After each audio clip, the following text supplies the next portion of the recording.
Hola, ¿qué tal? Y como siempre, gracias por estar ahí. Volvemos a tener en este canal a una persona que ya hemos tenido en dos ocasiones, con la que he compartido charlas muy inspiradoras, que sé que habéis seguido mucho. Es Emilio Carrillo, yo creo que es conocido por todos. Bueno, a un nivel más académico podemos decir muchas cosas de Emilio Carrillo.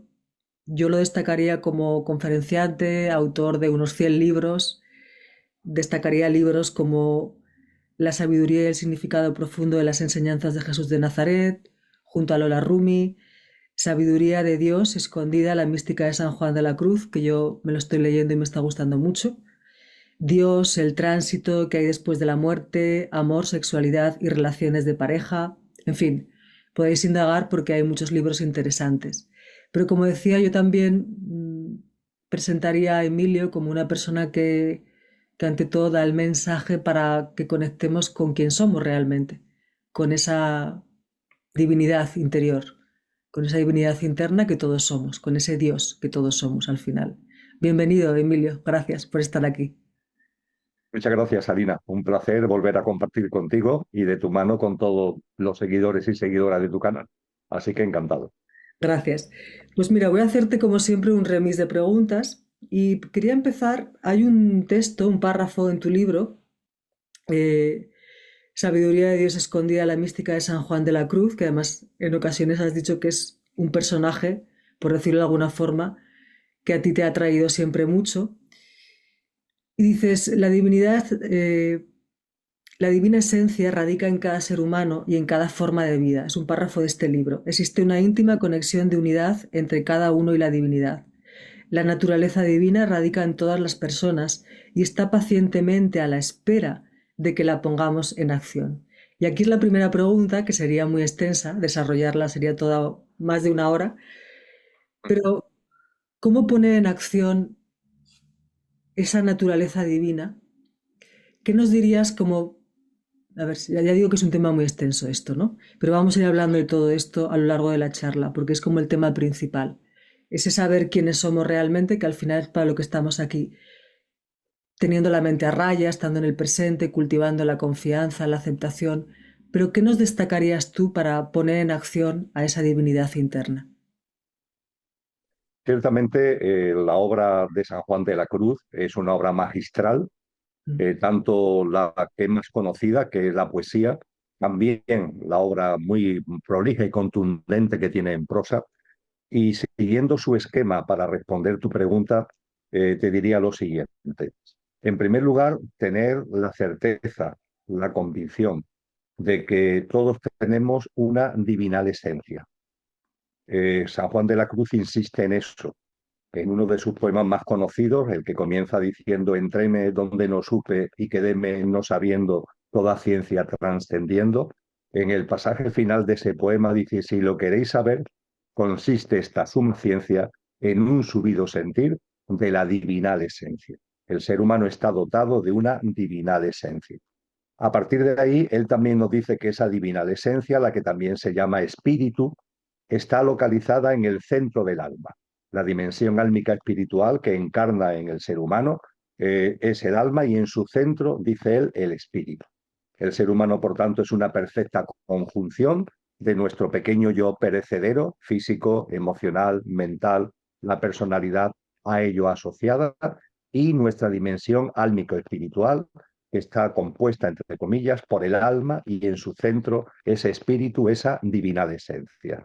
Y respondiendo a tu pregunta, él nos dice, en otro poema que tiene como título Llama de amor viva, él nos dice que este proceso, por así decir, consistiría en que el espíritu, que está, la divinal esencia que está en el centro del alma, incendiara el alma, incendiara el alma.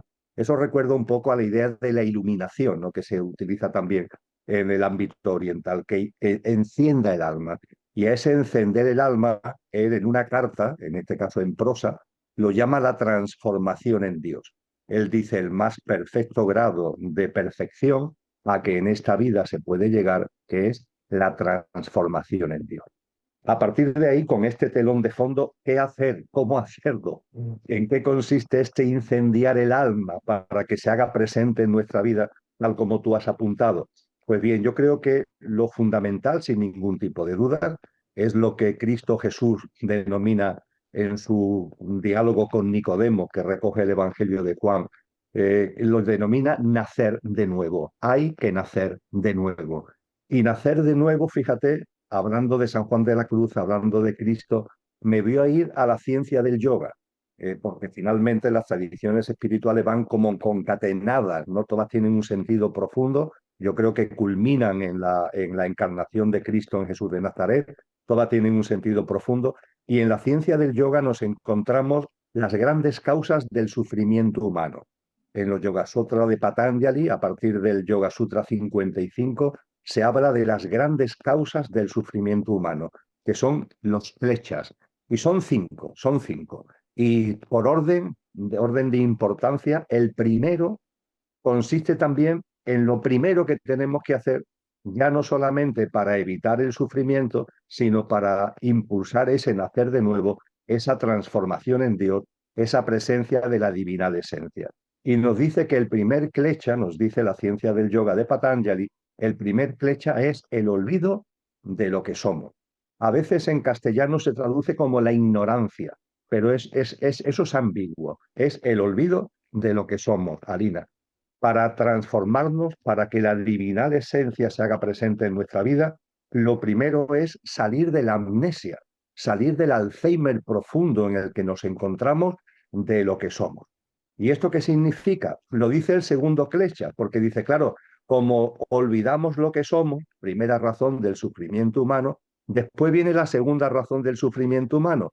Nos creemos que somos lo que no somos. Es decir, nos identificamos, podemos decirlo coloquialmente, con el personaje.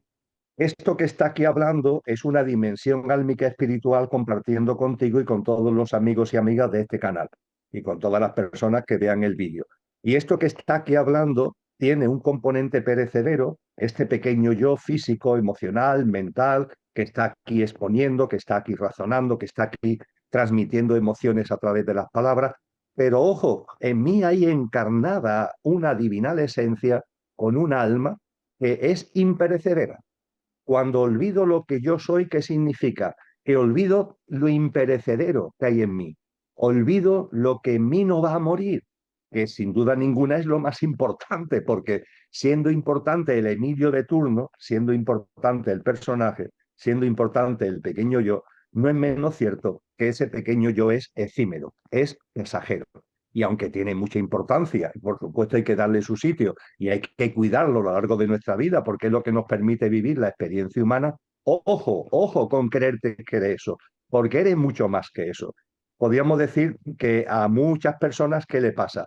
Que viven la vida creyendo que son el Emilio de turno y enfocan la vida, sus decisiones, sus acciones, su dinámica de vida, siempre desde el planteamiento del pequeño yo pasajero y efímero, olvidando lo que somos y sin darle sitio en la vida a lo que realmente somos. Nacer de nuevo, la transformación en Dios, la presencia de la divinal esencia significa anteponer lo que realmente somos, no olvidar nunca lo que realmente somos y que lo pasajero y efímero que hay en nosotros, el pequeño yo, esté al servicio de lo que realmente somos y actuando y comportándose y con emociones y con pensamientos, etcétera, etcétera, alineados y con sentido desde el punto de vista de lo que realmente somos. Si una persona va avanzando en ese camino, se va dando lo que la mística denomina la presencia de lo que realmente es, que va abriendo la experiencia divinal del ser humano aún encarnado en esta materia.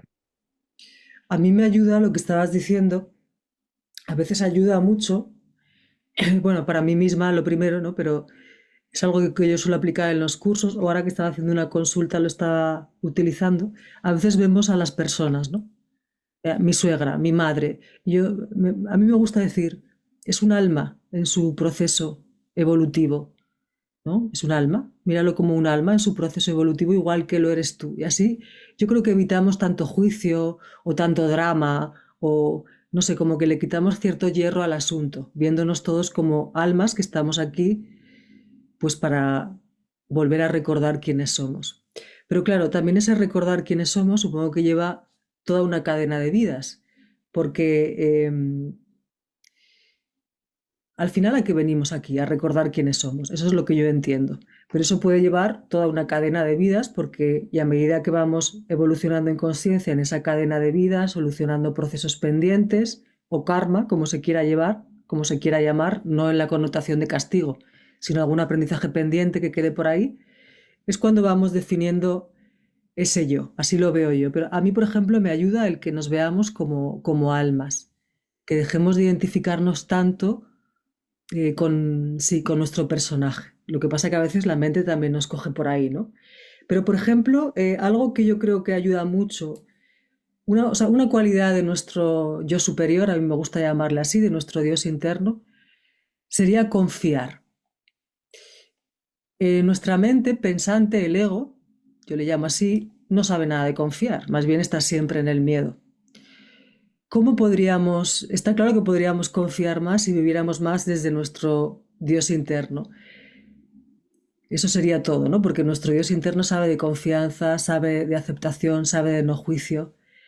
Pero la confianza es un tema que atrae mucho, que interesa, porque a veces nos puede costar un poquito integrarlo. ¿Qué nos dirías tú para que tuviéramos más confianza en la vida? En que todo está bien, que de todo se sale, etc, etc. Creo que la llave para confiar en la vida, hombre, Alina, está en la reverencia hacia la vida. Es decir, comprender, integrar la envergadura, la grandeza de lo que es la vida. El percibir que la vida evidentemente está en mí, está en ti, pero la vida se expresa en todo y se expresa en todas las formas de vida que hay en este planeta. Se expresa en un sistema solar en el que está el planeta, se expresa en una galaxia en la que está el sistema solar, pero es que hay 2 billones de galaxias, hay cuatrillones y cuatrillones de planetas. La vida es una inmensidad y conforme más sabemos del cosmos, más sabemos de la vida, más sabemos de que en ella todo tiene un orden. Hay un orden natural, hay unas sincronías, todo está en movimiento, por ejemplo, pero no está en movimiento caótico, hay ciclos, ciclos perfectos, los soles, los planetas, la propia biología humana, la naturaleza que nos acompaña. La inmensidad de la vida es espectacular. Creo que la ciencia lo está poniendo cada vez más de manifiesto y también nos muestra cada vez con más claridad que tiene unos patrones, unas sincronías, unas causalidades, unos ciclos. Y a partir de ahí, de ir integrando todo eso, el entender que este marco tan maravilloso en el que estamos no puede jugar en contra mía. Yo no puedo estar en este marco tan esplendoroso como que ese marco va en contra mía. El sentido común lleva a recapacitar y a reflexionar y a darnos cuenta de todo lo contrario. Si yo vivo en este marco de vida, si yo participo en este marco de vida, la vida que soy yo y la vida que me rodea por todos sitios, estamos alineados y por tanto esa vida, entre comillas, me abraza. La reverencia hacia la vida, hacia todos los seres, hacia todas las expresiones de vida, te abre el corazón para entender que la vida siempre juega a tu favor, que todo lo que ocurre siempre, siempre juega a tu favor, no al favor a veces del pequeño yo, no al favor de lo que tu pequeña mente quiere, pero sí siempre a favor de tu verdadero ser. Juega siempre las experiencias, incluso las noches oscuras de las que hemos hablado tú y yo en este contexto. Las noches oscuras cuando aparecen en la vida tienen un sentido profundo, no son obstáculos, son trampolines para tu evolución, para el recuerdo de lo que somos, para que ese recuerdo de lo que somos lo vayas plasmando en tu vida cotidiana. Y la vida siempre juega a favor.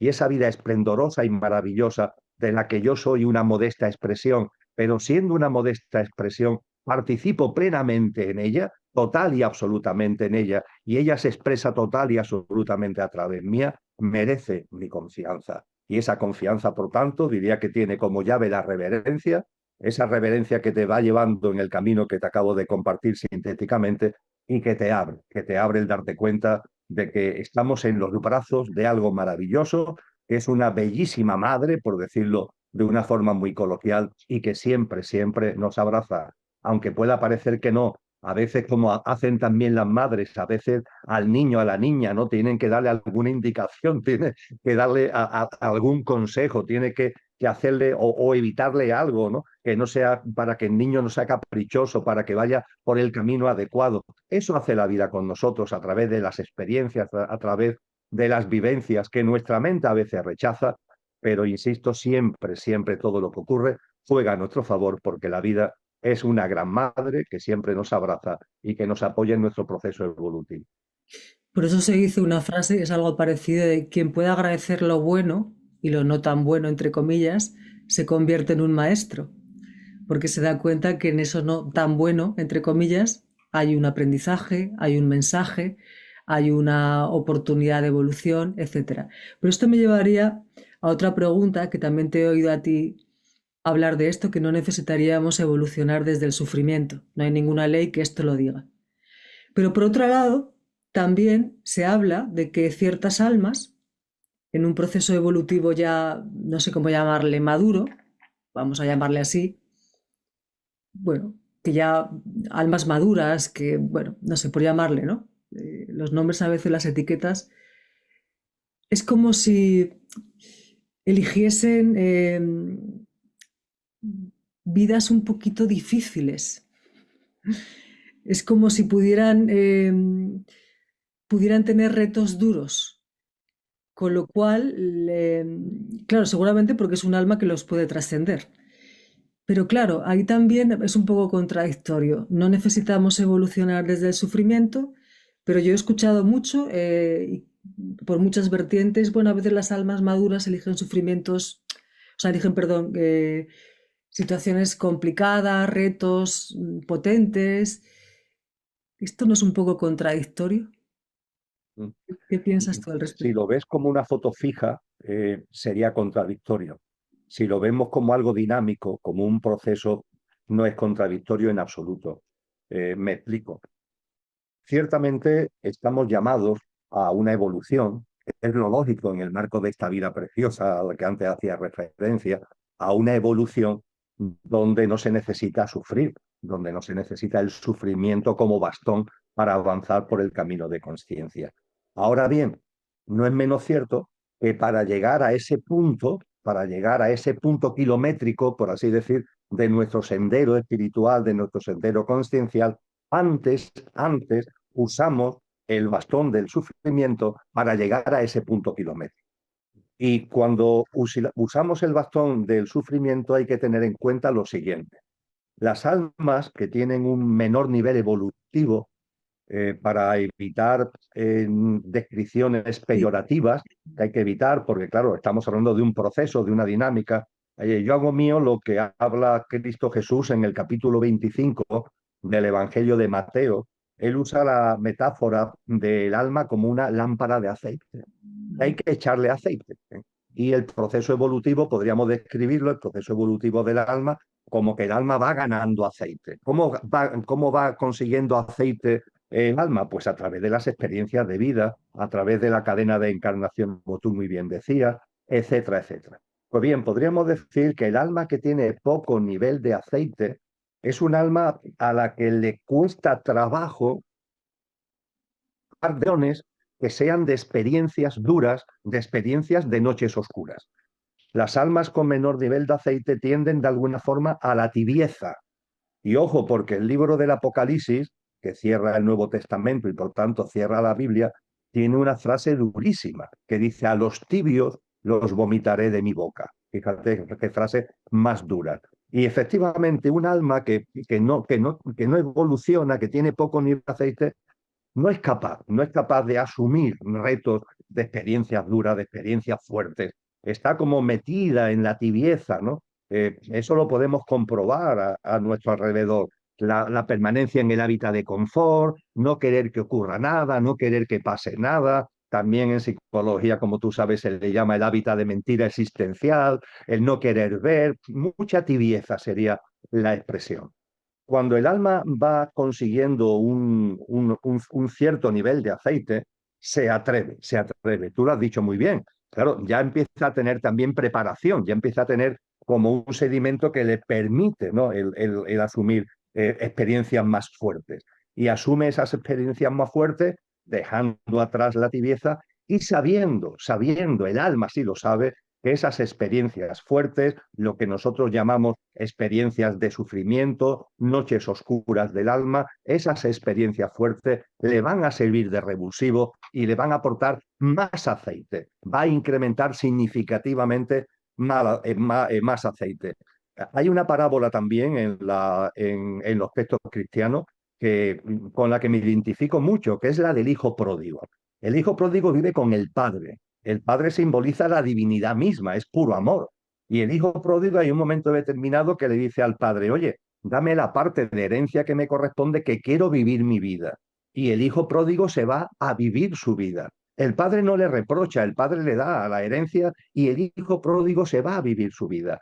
Esa vida es la que yo he vivido, confieso que he vivido y posiblemente todavía la siga viviendo, que es el Todos. hijo pródigo que se ha ido, que se ha alejado de lo divino y que intenta conseguir todo fuera, la felicidad fuera, los placeres fuera, intenta tirarse al mundo. Oye, pero tirarse al mundo es importante, ¿eh? Es un paso evolutivo. Eso lo llama Nietzsche, dice que el estadio del alma tibia, por así decir, sería el camello, lo llama Nietzsche en el primer discurso de su obra Así habló Zaratustra. Y dice que el camello está llamado a transformarse en león. Ese león es el hijo pródigo, es el que se atreve, el que se lanza al mundo, el que quiere conquistar el mundo, ¿no? Y cuando se lanza al mundo el hijo pródigo, pues como por las mismas circunstancias de la vida, del mundo, etcétera, ¿qué es lo que se encuentra? Las noches oscuras. Y esas noches oscuras, el hijo pródigo tiene que vivirla, tiene que integrarla. Y son precisamente las noches oscuras las que, llegado a un momento determinado, lo llevan a tomar la decisión de volver al padre. De ese padre que se había alejado, el hijo pródigo vuelve. Y Claro. cuando el hijo pródigo vuelve al hogar, vuelve al padre, el padre siempre lo estaba esperando. No hay que llamarlo, el padre estaba ahí en el camino esperando que el hijo llegara y lo abraza, no hay ningún reproche, porque el hijo ha hecho lo que evolutivamente correspondía. Se ha alejado, ha vivido experiencias, ha sacado jugo a las experiencias, lo ha pasado mal como consecuencia de las noches oscuras, pero ha crecido y ese crecimiento finalmente lo lleva a volver al Padre. Y cuando vuelve al Padre ya es otra cosa, no es el que se ha ido, no es el que está con el Padre sin haber pasado todo ese proceso. De hecho, no quiero seguir por esta parábola porque es enormemente intensa, pero hay otro hermano, porque el hijo pródigo es el hermano menor y hay otro hermano que es el hermano mayor que se queda con el padre. Y curiosamente la parábola pone de manifiesto que el que se ha quedado con el padre no ha aprendido el amor que es el padre, porque cuando el hijo pródigo vuelve y el padre le hace una gran fiesta, el hijo mayor que está pegado al padre se enfada. El padre es amor y el hijo que está pegado a él, fíjate por dónde, no ha aprendido el amor. Y el que se ha alejado y ha vivido todas esas experiencias vuelve ya con un sedimento, vuelve con una experiencia, no vuelve con una sapiencia también como consecuencia de esas experiencias. Y yo creo que esa figura del hijo pródigo, hay que tener en cuenta además, Alina, que el término pecado, que tanto nos echa para atrás, es un término que etimológicamente el Nuevo Testamento cuando lo usa utiliza el griego antiguo, utiliza el griego koiné, y el término pecado en griego antiguo significa alejamiento. Lo que hace el hijo pródigo al alejarse es pecado. Pecado es alejamiento. Pecado no es culpa, pecado no es castigo, es Déjame. alejamiento. Y mira por dónde ese alejamiento se convierte después en acercamiento y ese acercamiento se consigue porque se ha atrevido.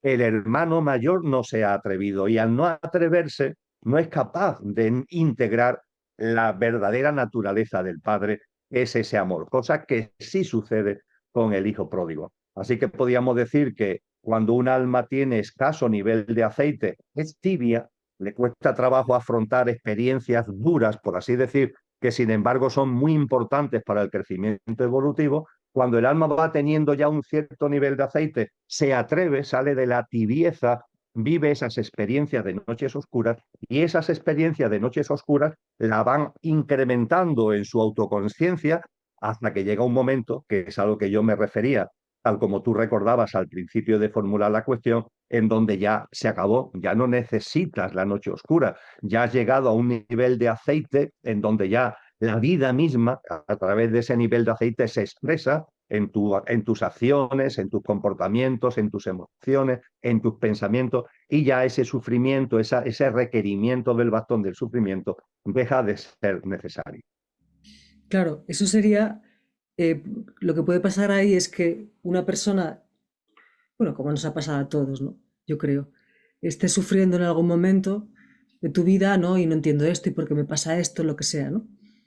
Y tu alma está contenta porque está diciendo, tu alma está haciendo la evolución que necesita, ¿no? Está pasando por el camino como el hijo pródigo que necesita para su evolución. Y además, eh, realmente eso lo vemos y nos ha pasado yo creo que a todos. ¿Cuál ha sido muchas veces nuestro revulsivo para buscar la espiritualidad? El sufrimiento.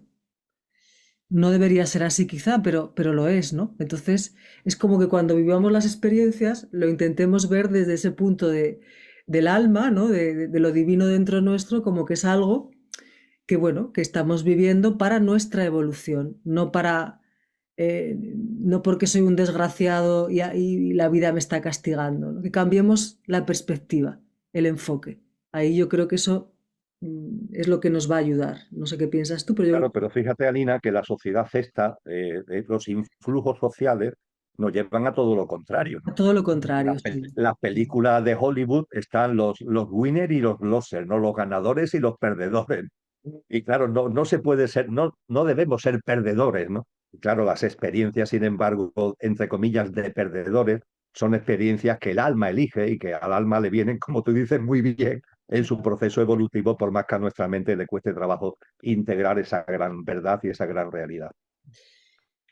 Has dicho algo que, bueno, has nombrado el tema de la culpa, ¿no? Cuando hablabas de la palabra pecado, que significaba que o sea, no tenía nada que ver, distanciamiento, no tenía nada que ver con la culpa.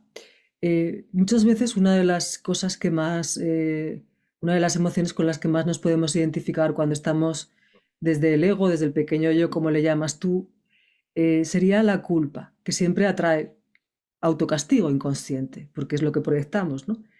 Pero, ¿quién nos va a juzgar cuando nos vayamos de aquí? Quiero decir, nadie, ¿no? Es así, entiendo. Eh, Porque incluso la mirada que haremos nosotros de repaso de nuestras vidas o de nuestra vida última, pues me ha faltado esto, me ha faltado. Yo imagino que será así, no sé, tampoco lo sé mucho, pero, pues este proceso lo tengo pendiente, bien. Pero nuestra mirada tampoco va a ser ya desde el juicio, porque ya no está esta mente que está aquí siempre con sus culpas, sus juicios, ¿no? O sea, nadie nos va a juzgar.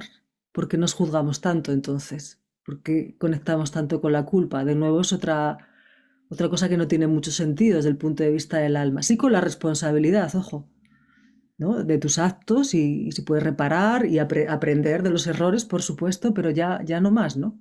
Pero alguien nos juzga cuando nos vamos de aquí, cuando hacemos el tránsito. Ciertamente, la vida conlleva una responsabilidad. Sí, eso está Tenemos que claro. ser responsables. Como tú sabes mejor que yo, a través del Ho Oponopono, la vida es responsabilidad de cada uno al 100% y tenemos que asumir esa responsabilidad. Pero evidentemente hay que trascender por completo la idea de juicio, porque efectivamente no hay juicio, nadie te juzga.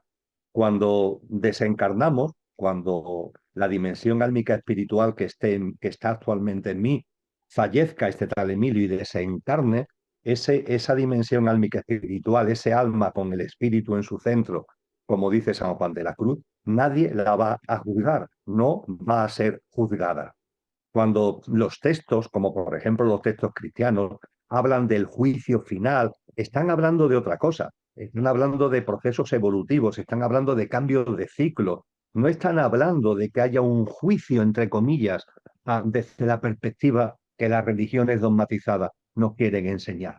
Tú- Creo que en el tramo final de la República de Platón, de esa gran obra, donde Platón nos recoge diálogos con su maestro Sócrates, donde se describe en esas últimas páginas una experiencia cercana a la muerte, hace 2500 años, la experiencia cercana a la muerte del soldado armenio y esa experiencia cercana a la muerte lleva a a ese plano en donde las almas están, han desencarnado ¿Y qué es lo que hacen las almas? Las almas no se enjuician. Las almas simplemente, podríamos decir, y hay que decirlo entre comillas, evalúan.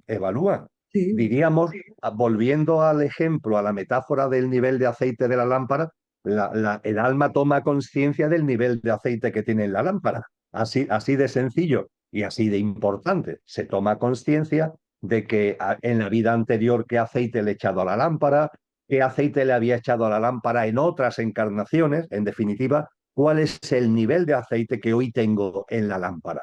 El alma tiene la lámpara, el alma toma conciencia de eso y a partir de ahí se prepara en su momento, no hay un protocolo de tiempo establecido para volver a encarnar. Y vuelve a encarnar con el objetivo de seguir aportando aceite a la lámpara, con lo que el proceso es, entre comillas, muy limpio. Eso sí, cuando venimos aquí se produce el olvido. De hecho, las almas, cuando van a volver a encarnar, en la obra de Platón, hay una especie de sacerdotisa, que es la Quesis, que les llama almas pasajeras. Vais a volver a encarnar porque es vuestra voluntad, nadie os obliga, y vais a encarnar con el formato que habéis elegido para sacarle jugo a la experiencia. Y le dice también, vais a pasar el río del olvido. Claro, ese río del olvido que hace que cuando estemos aquí tengamos que salir de la amnesia, porque no recordamos las vidas que hemos vivido, no recordamos las experiencias que hemos tenido en otras encarnaciones. Es obligado, Nalina, porque si recordáramos todo lo que hemos vivido en otras no, encarnaciones, no seguramente viviríamos esta vida. no, Si mi alma recordara aquí y ahora todo lo tendría vivido en otras sentido. Claro. encarnaciones, no viviría la experiencia Emilio, quedaría abrumada, ¿no?, por todo lo vivido. Ese río del olvido hay que entender que juega también su función, pero lo importante es que el alma lo que hace cuando desencarna y para volver a encarnar es evaluar el nivel de aceite que tiene y a partir de ahí qué es lo que debe, entre comillas, tener como orientación básica ese dharma, propósito de vida que hablan los orientales, el karma también, ¿no?, que acompaña de una encarnación a otra y a partir de ahí pues se plantea esa nueva encarnación en donde, como muy bien finaliza la Kesi su discurso a las almas pasajeras, ella le dice, y cuando volváis a encarnar ahora, recordad que la virtud está a vuestro alcance. Que la hagáis vuestra o no, depende solo de vosotras, porque Dios es inocente. La virtud está a nuestro alcance. Si en la encarnación nueva vamos haciendo nuestro, entre comillas, la virtud, eso en la filosofía griega es un término muy importante que no tiene que ver tampoco con dogmatismos religiosos, si vamos haciendo nuestra la virtud, pues estaremos echando aceite a la lámpara. Si la rechazamos, si despreciamos la virtud, estaremos desperdiciando la nueva encarnación. Pero has dicho que podría elegir el alma encarnar o no, pero si no ha acabado o sea, no ha acabado su proceso evolutivo de definir, o sea, estamos como, es que obligados, Jolín, es que el lenguaje a veces para estas conversaciones es limitado, pero sí que el alma siempre quiere reencarnar, ¿no? Porque tiene que acabar su proceso evolutivo, pero nadie lo Claro, obliga, pero es que incluso, es a eso, ¿no? efectivamente, el alma es la que ella misma, tras evaluar su nivel de aceite, siente, entre comillas nuevamente, porque el alma evidentemente no tiene lo que nosotros llamamos sentimiento, no se puede calibrar así, pero el alma percibe, en conciencia sería la palabra, conciencialmente percibe el volver a encarnar para seguir llenando la lámpara de aceite. Pero ojo, porque llega otra cuestión muy importante, aunque son tan pocos los casos que no sé si merece la pena entrar en ello. Pero ¿qué sucede cuando el alma ha llenado por completo la lámpara de aceite? Sí, eso Ya es. no encarna. Pues mira, eso la tradición oriental, la tradición budista, nos habla de lo que en la tradición occidental llamamos los maestros, maestros y maestras, ¿no?, que podemos entender que ya han llegado a un nivel de aceite, si no pleno, prácticamente pleno. Lo que la tradición hinduista llama Mahatmas, ¿no? Mahatma significa literalmente grandes almas, y son almas que son grandes no porque hayan engordado, sino porque han llenado, ¿no?, la lámpara de aceite. Eso en el budismo se le llaman bodhisattvas. Los bodhisattvas son las grandes almas que, como han completado su ciclo, han llegado al máximo del nivel de aceite, no tendrían, entre comillas, que volver a encarnar. ¿Y qué nos dice la tradición budista? Que esas almas vuelven a encarnar. Vuelven a encarnar, ¿por qué? Por amor. Vuelven a encarnar por amor. Hay algo muy bello, fácil de localizar en Internet, que es el voto del Bodhisattva, ¿no? El voto del Bodhisattva es algo que no se puede hacer ligeramente, porque estamos hablando de almas de un enorme nivel evolutivo. Y se nos dice que esas almas de un enorme nivel evolutivo, que ya en principio no tendrían que encarnar para sacar más aceite, porque ya han llenado la lámpara de aceite, vuelven a encarnar por amor. Y el voto del Bodhisattva es el compromiso de esa gran alma, fíjate qué cosa más bella, yo cada vez que lo recuerdo me emociono, el compromiso consigo mismo de esa gran alma por amor de seguir encarnando mientras que exista sufrimiento de cualquiera de los seres, de cualquiera de los mundos.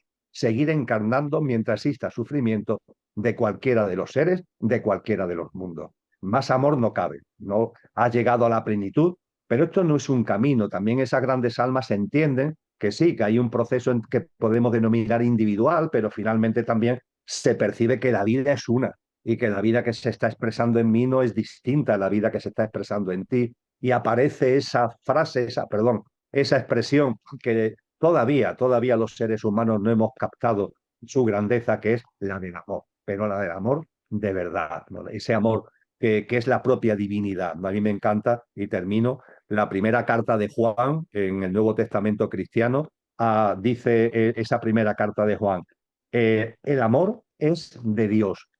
Quien no conoce el amor no conoce a Dios, porque Dios es amor. A ese amor es el que yo me refiero, ese Sí. amor que es de Dios, ese amor que es divino. Y el alma cuando llega a ser un alma ya maestra, cuando ha llegado, vive ese amor. Y es ese amor la que, fíjate, aunque ya no es por ella, no es por su proceso, es por amor lo que hace que vuelva a encarnar. Es muy bello y yo creo que marca un horizonte, ¿no? Hacia el que deberíamos ir avanzando con serenidad, pero con conciencia. Sería a veces, no sé si es lo mismo que a veces le ponen también el nombre de avatares, bueno, no lo sé, pero parecido, ¿no? Pero siempre Sí. son almas grandes, ¿no? Sabias, como mm, que al final van a venir también a dar un gran mensaje, o lo que van a hacer va a dar ellos, o lo que van a hacer, o algo va a tener relación, esa reencarnación elegida, ya no necesaria, con el proceso evolutivo de las de otras almas, ¿no? Siempre va a ser así. O sea, no vienen a cualquier cosa. No viene a cualquier cosa y tampoco tienen que ser cosas que salgan en televisión. Es decir, Exacto. Sí, porque es una una gran cuenta. alma, claro, una gran alma, que hay encarnadas entre nosotros, hay encarnados Mahatmas, grandes almas, Sí, están porque aquí hay con historias nosotros. que son que dices, Yo no sé cuántos son, ni tengo tampoco por qué especular al respecto, pero sé que hay, sé que están con nosotros. Y claro, su labor es una labor que a veces sí puede tener una especie de cara al público, ¿no? No digo que no haya mahatmas que no hagan labores de cara al público, de magisterio, de apoyo de cara al público, pero también en muchos casos llevan una labor anónima para el gran público, pero que es muy importante. Leí hace tiempo un texto en donde se explicaba que esas almas encarnadas vibran de una manera distinta, es decir, tienen tal nivel de aceite que la propia presencia, aunque esté en un cuerpo físico, están desplegando una vibración enormemente potente. Y esa vibración es la que se hace presente, por ejemplo, en momentos de mucha dificultad. Se ah, habla de la presencia de esas grandes almas cuando hay momentos en donde ya no una persona, sino muchas personas lo están pasando mal.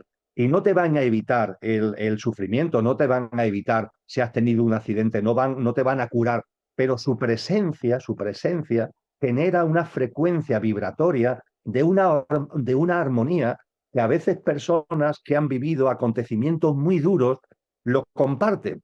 Es espectacular. Eso se encuentra después de accidentes masivos. No sé si ha pasado también en este desgraciadísimo accidente y nuestro gran abrazo para las víctimas, ¿verdad?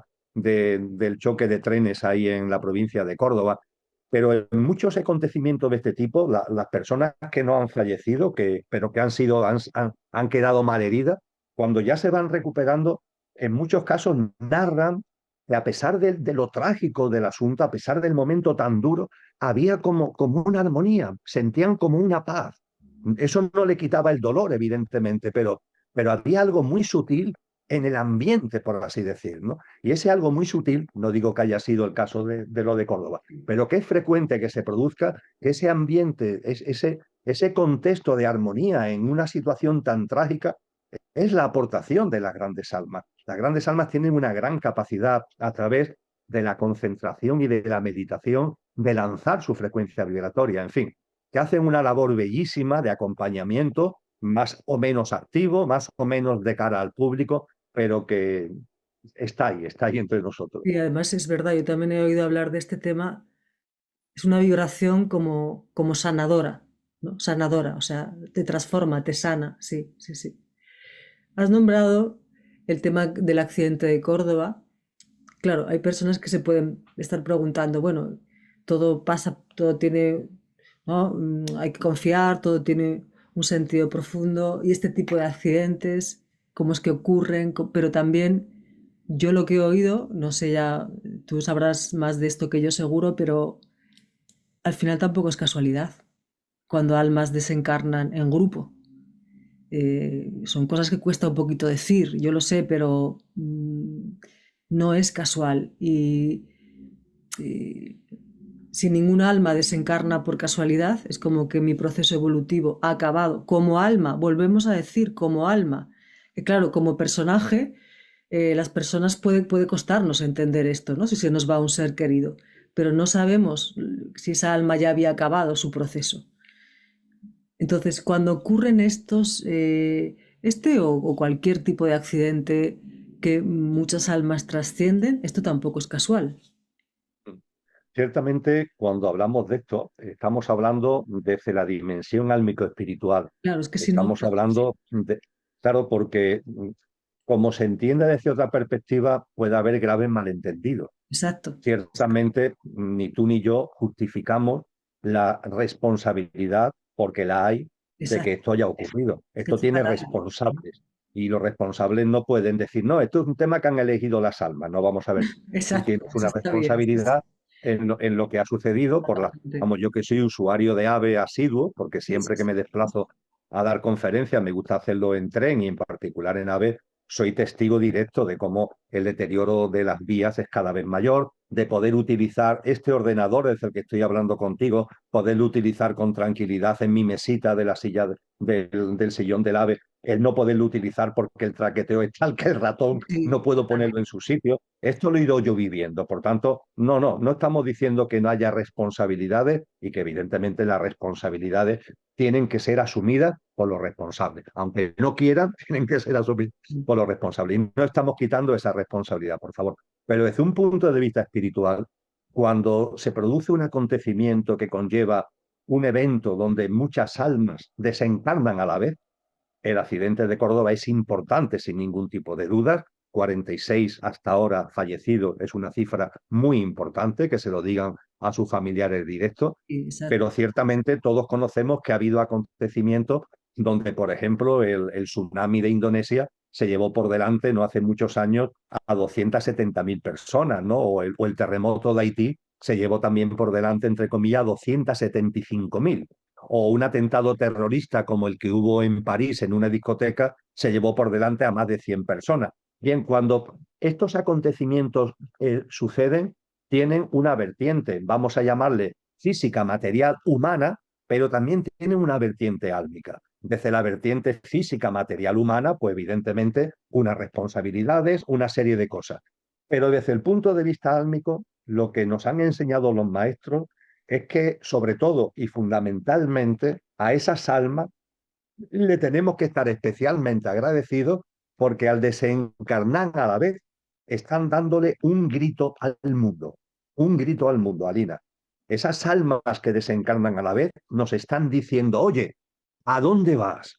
Cuando ocurren este tipo de acontecimientos, la muerte la tenemos delante, lo efímero de la vida lo tenemos delante, lo pasajero de la vida lo tenemos delante, lo absurdo de encadenarte solo a tu pequeño yo sin percibir que hay algo más, también te lo pone en evidencia. Te pone en evidencia, en definitiva, la necesidad de, también se lo oía a un maestro en un momento determinado, de parar el mundo. Estas almas, con ese desencarnar grupal, están dando como una convocatoria a parar el mundo. Esta carrera que estamos siempre, tanto ultra la velocidad, tanta ansiedad, tanto estrés, siempre corriendo, sin saber muy bien para qué, ¿verdad? Ni por qué, Sí, pero siempre corriendo. ese tipo de cosas es para, reflexiona, recapacita, siente evidentemente compasión, haz tuyo el dolor de esas víctimas, de esos familiares, pero sácale también jugo desde el punto de vista de esta es la que tú llevas, esta vida que entre comillas, como Emilio, como Alina, puede terminar en cualquier momento. Esta vida es la que de verdad yo quiero llevar. Esta es la vida que cuando esto termine, porque esto va a terminar, que esto no va, no se puede estirar el chicle indefinidamente. Lo que me voy a llevar de aquí es lo que yo de verdad quiero llevarme de aquí.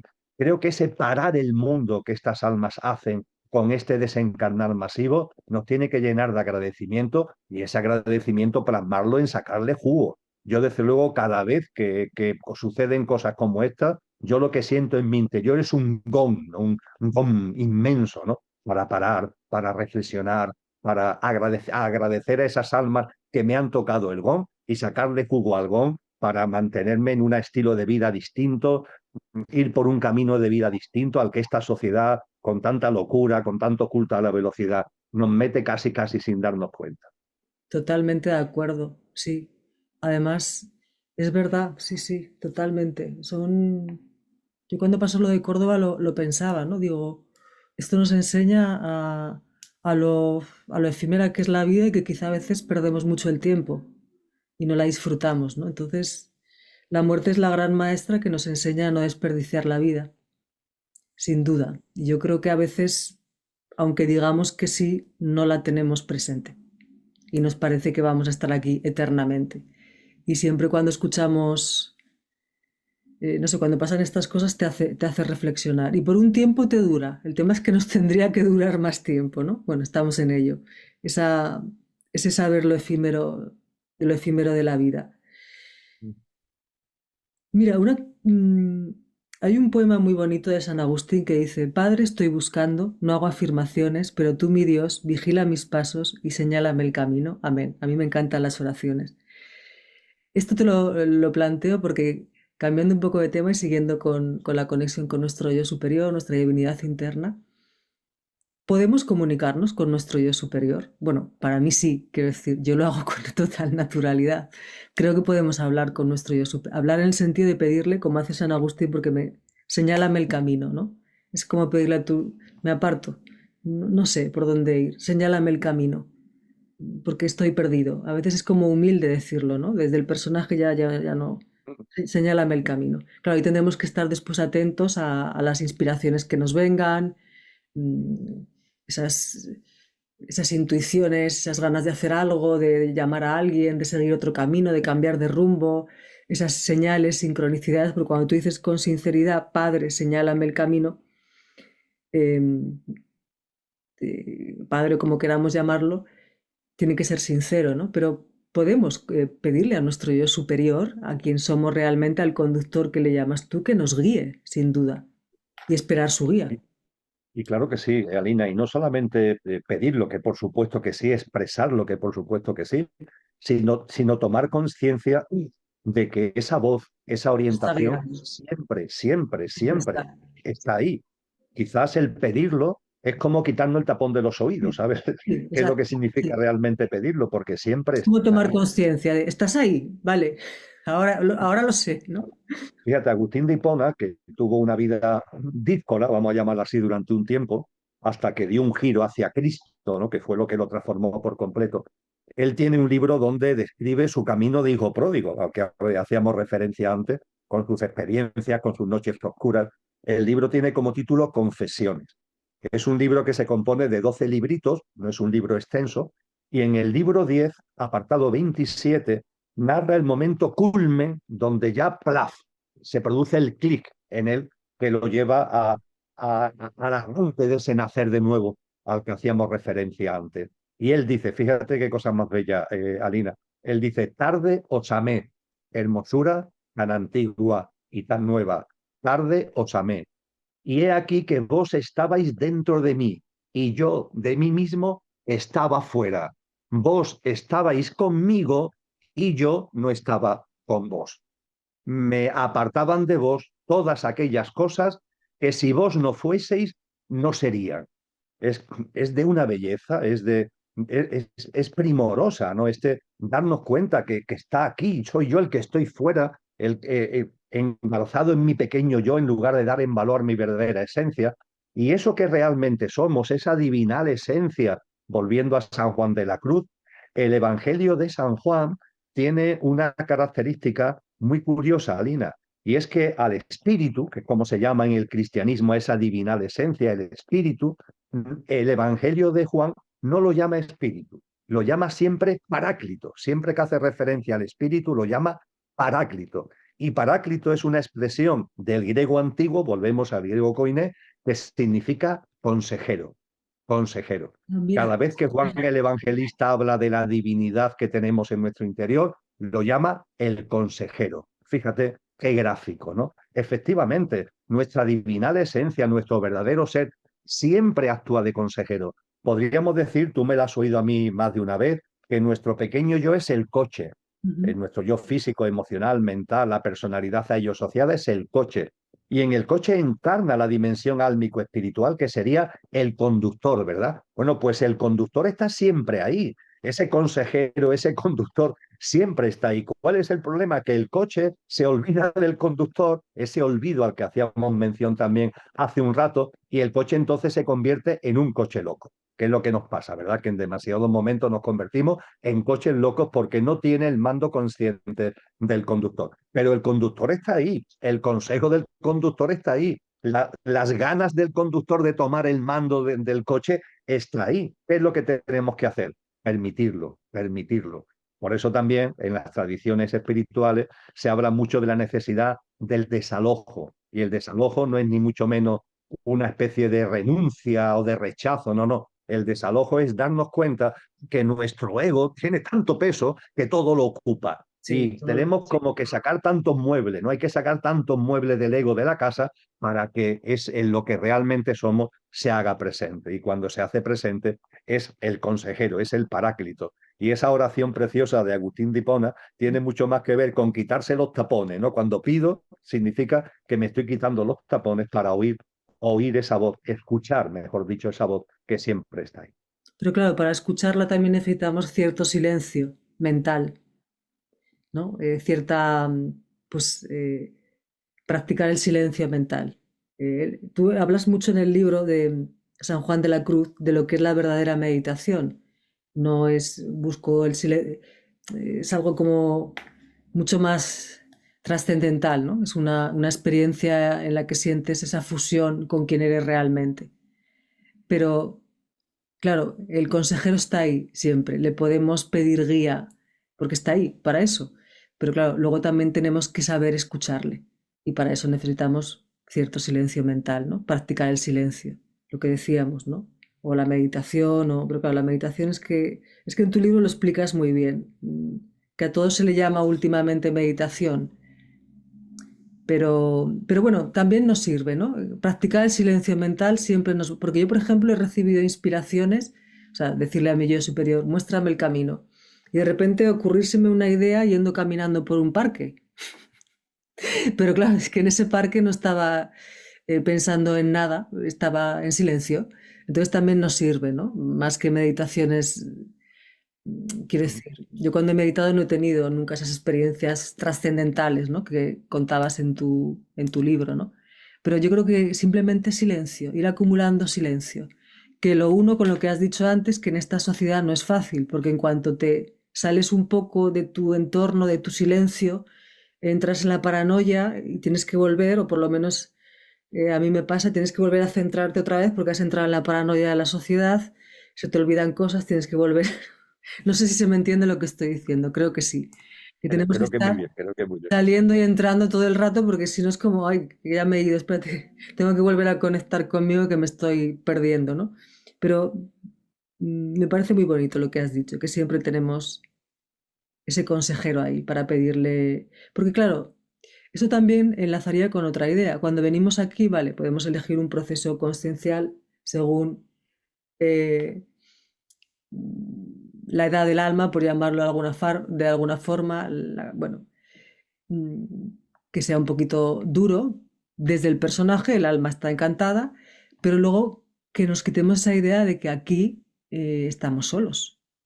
Tenemos a nuestro consejero Ya hemos hablado, hablamos en el último encuentro del ángel guardián, el ángel custodio, y más seres de luz que tenemos. Es decir, no venimos aquí, es como si a veces hay una idea de que se nos arroja aquí, hay gente que dice, pero ¿qué es esto? ¿No? Es como si, no, para empezar lo hemos elegido y hay ayuda, ¿no?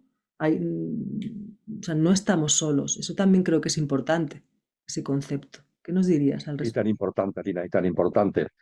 Es otro de los problemas, entre comillas, lo de problemas, que tenemos cuando olvidamos lo que somos. Porque claro, cuando olvidamos lo que somos, también olvidamos lo que es. No vemos la realidad.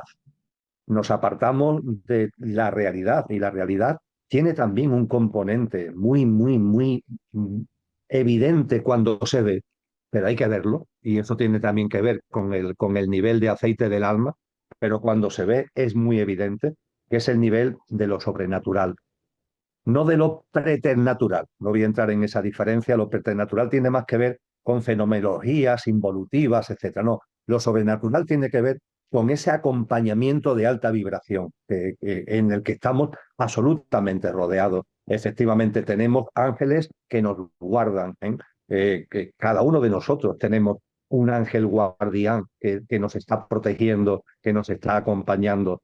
Las grandes almas están entre nosotros, los órdenes celestiales también nos acompañan. Eh, Cuando vas reverenciando la vida, lo compartíamos cuando hablábamos de la confianza, te vas dando cuenta que la propia vida tiene manifestaciones naturales y sobrenaturales que hacen que nunca estés solo. Yo esto se lo recuerdo mucho a muchas personas en estos tiempos que, como tú sabes también muy bien, Alina, en la sociedad de la información y de las telecomunicaciones, hay más incomunicación que nunca, ¿no? Cada vez hay más gente que se siente como en soledad. No la soledad querida, no la soledad buscada, no la edad del sol, ¿no? Que es esa soledad que ya el alma busca en momentos concretos de retiro, ¿no? No, no, es la soledad impuesta, no la incomunicación, ¿no?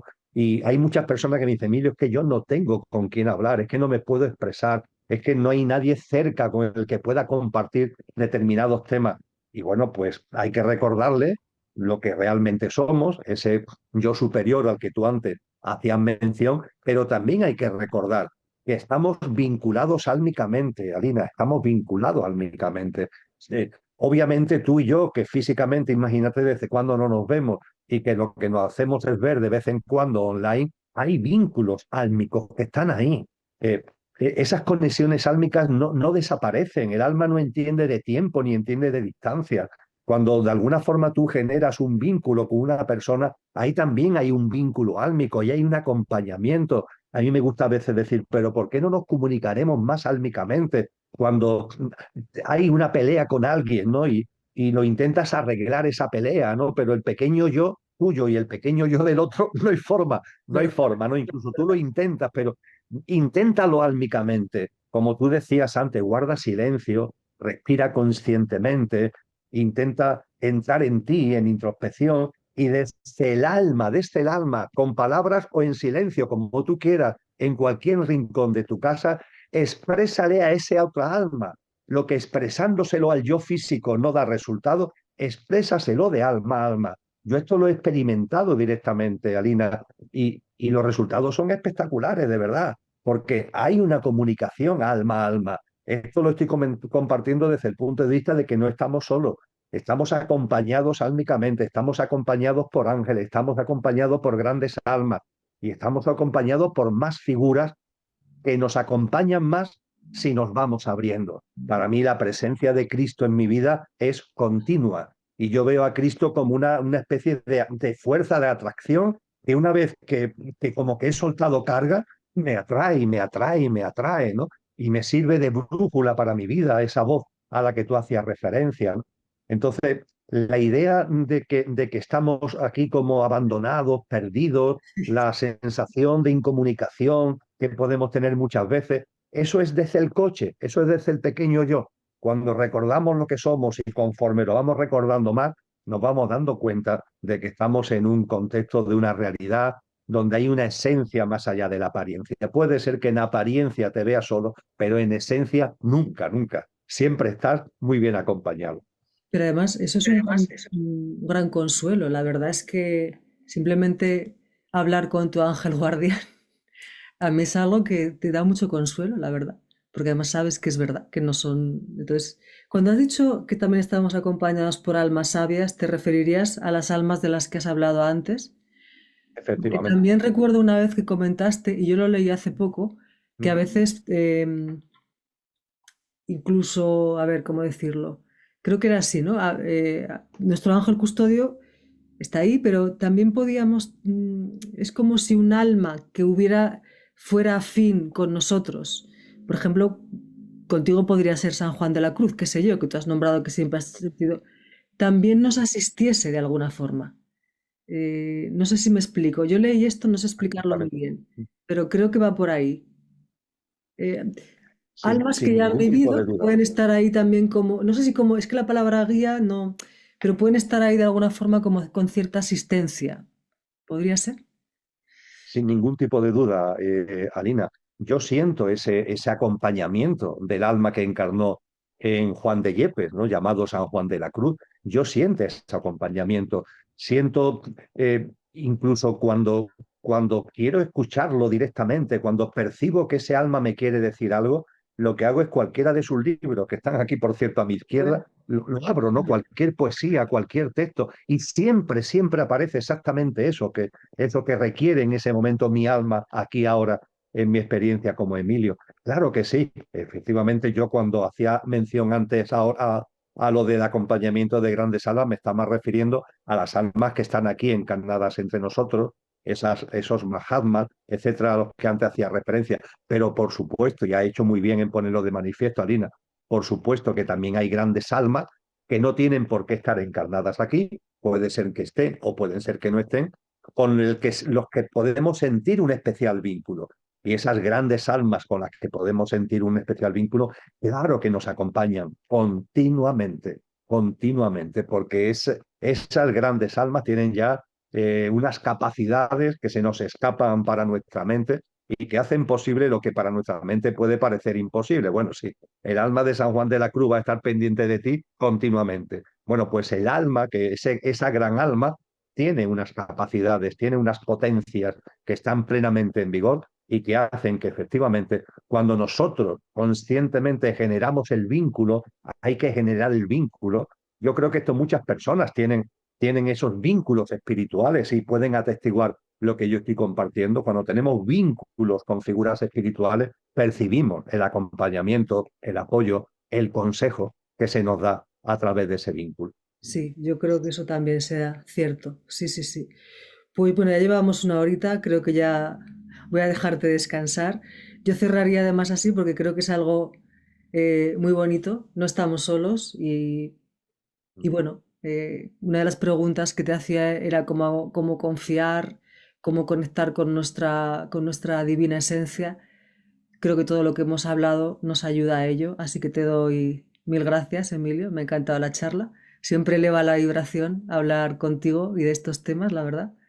Y espero que sea así para las personas que han escuchado esta charla. Muchísimas gracias, Emilio. Un placer, de verdad. Muchas gracias. Como decía San Juan de la Cruz, mil gracias derramando. Tú y yo no llegamos a tanto, pero en fin, esperemos que se hayamos derramado algunas gracias. Así que Sí. nuestras gracias que sean también compartidas por los amigos y amigas. Por cierto, cierro, que te felicito por ese libro, además no sé, pero la verdad que da mucha ternura el personaje de San Juan de la Cruz. Invito a que las personas que oyen esta charla lo lean porque da mucha ternura y además es muy bonito ese libro y sus poesías, no sé, da ternura, te conecta con tu divinidad interna el leerlo, básicamente. Muchas gracias, Emilio. Un abrazo muy Muchas fuerte. gracias, Alina. Muchas Gracias gracias. a las personas del canal. Un abrazo. Chao, chao.